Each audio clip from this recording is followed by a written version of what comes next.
Francisco Javier Braña, esa es la operación del día, sector bancario.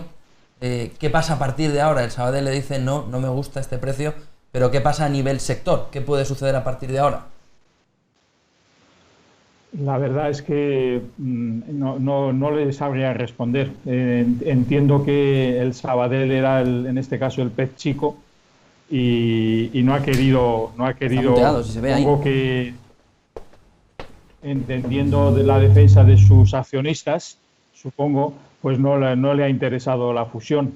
Yo ya en la otra intervención que tuve la semana pasada ya dije que a mí no me gusta esta concentración bancaria. Es decir, yo entiendo que, como discutíamos el profesor García Montalvo y yo, sobre los índices de concentración, que haya, cada vez que haya menos, cuanto menos bancos haya, va a ser peor para los consumidores. Así que a mí tampoco me preocupa mucho que se hayan roto las negociaciones. Lo que parece más importante, por lo que he leído en estos días, es que la concentración debería ser más a nivel europeo, más que nacional. Eso es lo que dicen los expertos en este tema y yo a ellos me remito. Eso es lo que le iba a decir precisamente ahora mismo, que una de las opciones podría ser también explorar la vía de una integración paneuropea. ¿Esto sería una mejor opción o una opción que le resultaría a usted más positiva? A mí personalmente creo que sí, y hasta donde llegan mis conocimientos, siempre hablo hasta donde llegan mis conocimientos, creo que sería más sensato una expansión paneuropea que una concentración de ámbito nacional. Vamos a ver si podemos hablar ya con José. No sé si tiene ya el micrófono encendido. No. Bueno, enseguida podremos hablar con él. No es el único, bueno, es el gran tema del día, por supuesto, este de la fusión bancaria, o va a ser el gran tema económico del día, pero no el único. Veremos a ver ahora cuáles son los pasos que se toman ahora. Ayer, hablando de estas fusiones europeas, le preguntaban al vicepresidente ejecutivo de la Comisión Europea, le preguntaban si creía que las empresas europeas estarían preparadas en el supuesto de que no se lograse un acuerdo comercial entre la Unión Europea y el Reino Unido cuando termine el plazo, porque es que el Brexit sigue ahí y todavía no se ha llegado a ningún acuerdo, y además Reino Unido dice que no va a llegar a un acuerdo a cualquier precio. Entonces, ¿están preparadas las empresas europeas para que no exista acuerdo?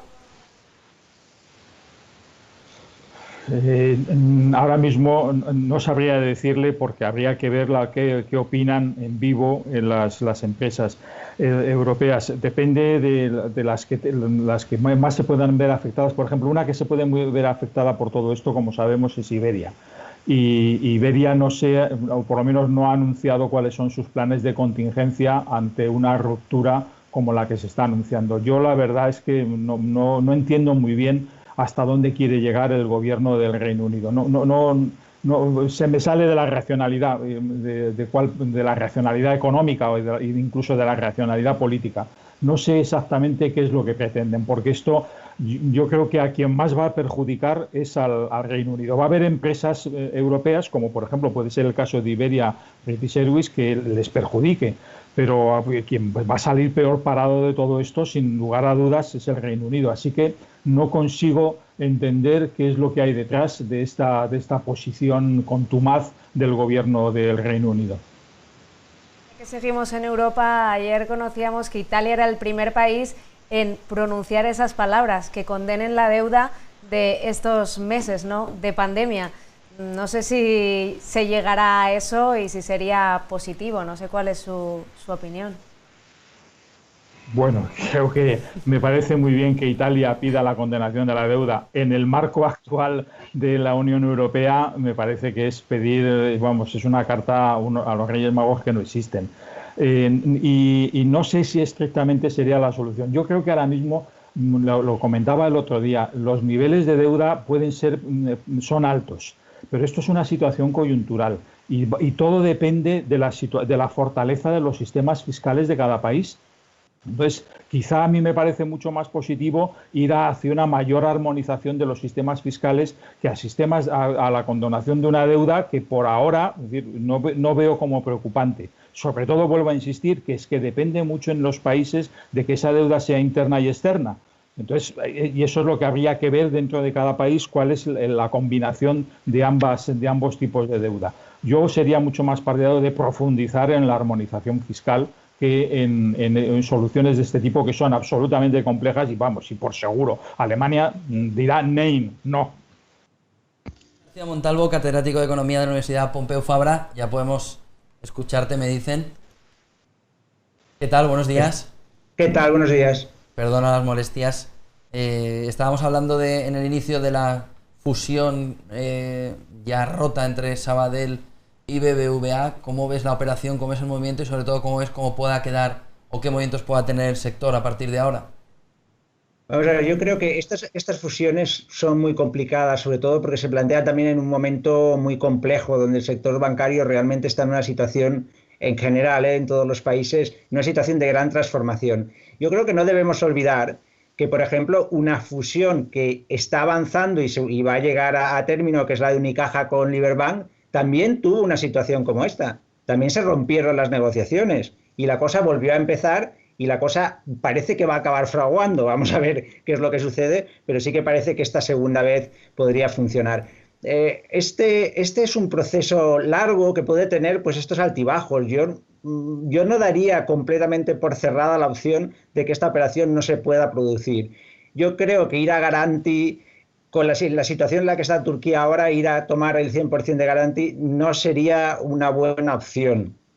Puede pasar cualquier cosa, pero yo desde luego no lo veo como una buena opción. Yo creo que la situación seguirá avanzando. No hay por parte de los reguladores europeos ni el Banco de España ninguna oposición a que siga aumentando las fusiones y la concentración, porque la están provocando ellos mismos, las están impulsando ellos mismos, y este tipo de actuaciones, este tipo de concentración en un mercado contestable como es el mercado bancario en estos momentos, donde cualquier empresa digital a través de Internet y prácticamente sin estructura puede entrar en este mercado y hacer competencia, los índices habituales de concentración no sirven absolutamente para nada. Aún así, se puede ver operaciones también a partir de ahora del Sabadell como comprador, es decir, era su posición antes de todo esto y luego... Sí, pero es muy complicado, ¿eh? Tú piensa los bancos que quedan y piensa cómo el Sabadell podría entrar en pues con un Ibercaja, por ejemplo. Es que no quedan ya muchas opciones. Este tablero de ajedrez cada vez se ha quedado con menos piezas y ahora ya encajar las pocas que quedan es muy, muy, muy complicado. Es muy complicado. La opción de BBVA Sabadell era de las pocas que encajaba de alguna manera. Ahora intentar otro encaje, realmente te estás quedando sin piezas. Decía que se hablaba de Cuchabank también. Yo, permitidme que lo dude. Yo creo que Cuchabank tiene unos niveles de solvencia extraordinarios, es una entidad que funciona perfectamente y que tiene una trayectoria que además, una trayectoria muy, muy vinculada al territorio, donde, bueno, pues la intervención política pues sigue siendo relevante y yo creo que esa sería no la veo, sería una fusión un poco contra natura. ¿El que más gana en esta ruptura es el consumidor? No, yo creo que no necesariamente. Aquí, de nuevo, este mercado no es un mercado donde la concentración vaya a perjudicar al consumidor necesariamente, porque si efectivamente eso sucediera, supongamos que de repente pues los bancos que se concentran empiezan a subir los tipos de interés, pues tienes una N26, tienes un montón de bancos por Internet que te van a ofrecer mucho más barato con unos costes que tienen ellos mucho menores. Por lo tanto, no creo que tenga un impacto excesivamente relevante sobre el consumidor. Francisco, ¿opina igual? ¿Cómo ve? Bueno. No sé, ya hablamos de esto la semana pasada y a mí me preocupa. Yo preferiría, como he dicho antes, que la expansión fuera paneuropea, que el mercado bancario sea contestable, es decir, que pueda entrar cualquiera. Yo creo que el negocio, lo que está ofreciendo ahora mismo la banca digital, no tiene nada que ver con lo que ofrece la banca tradicional y no me parece es tan fácil y que esté aumentando mucho la competencia por la entrada de estos mini bancos digitales. Pero bueno, esto es una cuestión de opiniones, no. El ahorro de costes. La competencia no necesita aumentar, no necesitan haber más bancos, de hecho. Lo que necesita es sentirse la presión de la posibilidad de que podrían haber más bancos, y esa presión se siente porque estamos viendo que se están produciendo. El mercado español lleva concentrándose ya varios años, y sin embargo los tipos de interés hipotecarios siguen bajando a niveles realmente de ir con el cuchillo en la boca constantemente. No se está viendo una relación entre estas dos magnitudes. De hecho, lo que sería normal, y esto sí que lo vamos a ver y lo estamos viendo, es que los bancos, ante la pérdida de ingresos, lo que están pasando es a otro tipo, digamos, de tarifación, que va a ser una tarifación similar a la que nos ofrece Netflix o nos ofrecen paquetes. Si usted quiere un paquete básico de servicios bancarios, un paquete intermedio, un paquete premium, en función de que haga muchas transferencias o pocas, o reciba muchas transferencias en divisas, lo que sea. Cada uno tiene su perfil, y ahí vamos a ver que las comisiones van a subir, pero porque en el sector bancario español durante los últimos 20 años, antes de llegar a la crisis del 2008, la situación era absolutamente insostenible, con unos tipos de interés por debajo de los tipos europeos en los hipotecarios, y con una situación de cross-selling que se pensaba que, bueno, da lo mismo, perdemos en este producto y ganamos en este otro, y realmente esa situación no era la que se estaba produciendo. Yo creo que ese tipo de negocio va a cambiar y vamos a ir un poco a otro sistema donde las comisiones, en función de los servicios que se soliciten, van a ser distintas, y aquí no veo que otros países vayan a hacer algo distinto. De hecho, algunos países ya se han adelantado haciendo eso. Hay otro tema sin entrar en el plano político, pero para los ciudadanos sí es importante, y es la pelea, esa sí política, que se tiene ahora mismo con el tema de la armonización fiscal. Ayer se decía por parte de la Comunidad de Madrid que eran 5.900 millones los que se podían mover, los que se podían modificar con el coste para los madrileños de esa armonización fiscal. ¿Cómo veis todo lo que está sucediendo alrededor en materia fiscal y sobre todo en materia económica? Y más sencillo, ¿se está produciendo dumping fiscal desde Madrid a, por ejemplo, Cataluña? Bueno, yo sobre esto hace mucho que he escrito cosas sobre el tema de la armonización fiscal y la financiación autonómica. Es decir, que desde el principio nunca entendí que si el impuesto sobre el patrimonio y el impuesto sobre sucesiones y donaciones se transfirieran a las comunidades autónomas. Esto viola toda la teoría del federalismo fiscal. Fue una decisión política, pensando que eran impuestos menores y que así se contentaba con algo de recursos propios, con capacidad de decisión sobre los tipos impositivos a las comunidades autónomas. Pero, insisto, viola toda la teoría del federalismo fiscal. ¿Por qué? Porque son impuestos redistributivos, fundamentalmente redistributivos. La función de sucesiones y donaciones y del impuesto del patrimonio no es básicamente más que gravar a los patrimonios y la transmisión del capital, y eso es fundamentalmente redistribución. Y desde ese punto de vista jamás tenían que haberse transferido. Y además es que la propia teoría del federalismo fiscal dice que cuando estos impuestos se descentralizan, ocurre lo que ha ocurrido en España, que es que se produce una feroz competencia fiscal, que es lo que ha ocurrido y ha llevado a su práctica eliminación con exenciones del 100%, como en el caso de la Comunidad de Madrid. Y entonces, bueno, pues esta solución, esto exige una solución, y esa solución solo puede ir por la vía de la armonización y, en su caso, el restablecimiento de estos impuestos. Se puede discutir si se quiere tener o no impuestos sobre el patrimonio e impuestos sobre sucesiones y donaciones. Esa sería otra discusión. Pero si los tenemos y los vamos a mantener, tiene que haber una armonización de ámbito nacional. A mí esto me parece. Y esto ya lo decía incluso la comisión que creó, siendo ministro Montoro, para la reforma del sistema fiscal, que había que armonizar estos dos impuestos. Es decir, que por fin salió ese tema de algo que había sido hasta ahora tabú, porque yo incluso he discutido estos con colegas. Era como una especie de tema tabú el que esto saliera a la luz. Y lo que pretende, supongo, el gobierno es volver a restablecer esto. Yo ya no entro en cómo políticamente se ha gestionado, que no quiero opinar de ese tema, mejor me callo, ¿no? Pero francamente creo que es el camino correcto, la armonización de patrimonio y de impuestos de sucesiones y donaciones.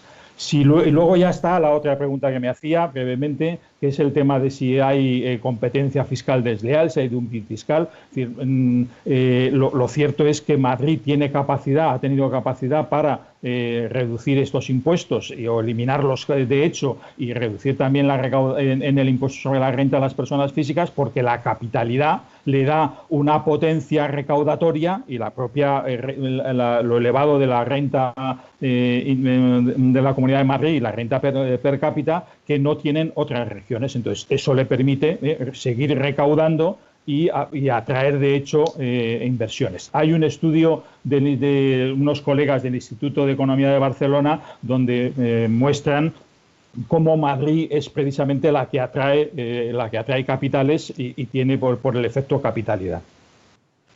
Sí. José García Montalvo. Siento haber sido tan largo. A ver, yo creo que hay un principio básico que no debemos olvidar, que si las comunidades autónomas tienen responsabilidad en el gasto, también deben tener responsabilidad en el ingreso. Que lo que no puede ser es que gasten y luego pidan que sean compensados por esos gastos. Por lo tanto, responsabilidad en el gasto, pero también tienen que tener autonomía en el ingreso y tienen que tener una financiación adecuada, o sea, que las reglas de financiación sean adecuadas. A partir de ahí, que hagan lo que quieran. Digamos, lo que no puede ser es que el efecto capitalidad, es verdad que existe un efecto capitalidad, pero también es verdad que si la tributación en Madrid es mejor para las empresas preferirán irse a Madrid. Y eso ya no es un efecto capitalidad, eso es un efecto mejora fiscal. ¿Cómo separamos un efecto del otro? Es que no se puede, es muy difícil de hacer. Por lo tanto, responsabilidad en el gasto, pero a la vez responsabilidad también a la hora de poner y de fijar dentro de, digamos, los límites que figuren en cada uno de los impuestos. El impuesto sobre la renta hay unos determinados límites, en el patrimonio no los hay.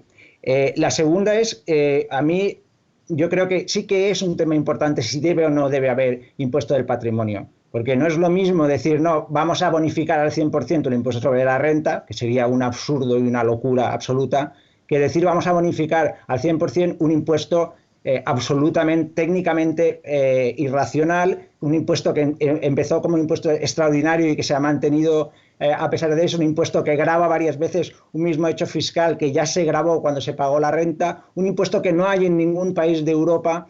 A mí no me parece mal que alguien decida que quiere bonificar al 100% un impuesto tan irracional como este y que no se hace en ningún otro sitio. Si tienes la capacidad fiscal para poderlo hacer, para poder recaudar por otro canal, ¿por qué vas a utilizar un impuesto como este?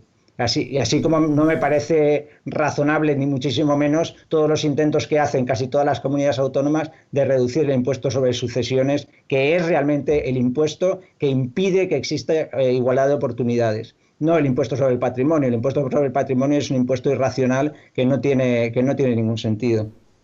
Muchísimas gracias, José García Montalvo, catedrático de Economía de la Universidad Pompeu Fabra, y Francisco Javier Braña, investigador asociado de la Cátedra de Estudios de la Innovación de ICEI. Buen día, buen negocio. Buen día. Buen día y buen fin de semana. Buen día, gracias.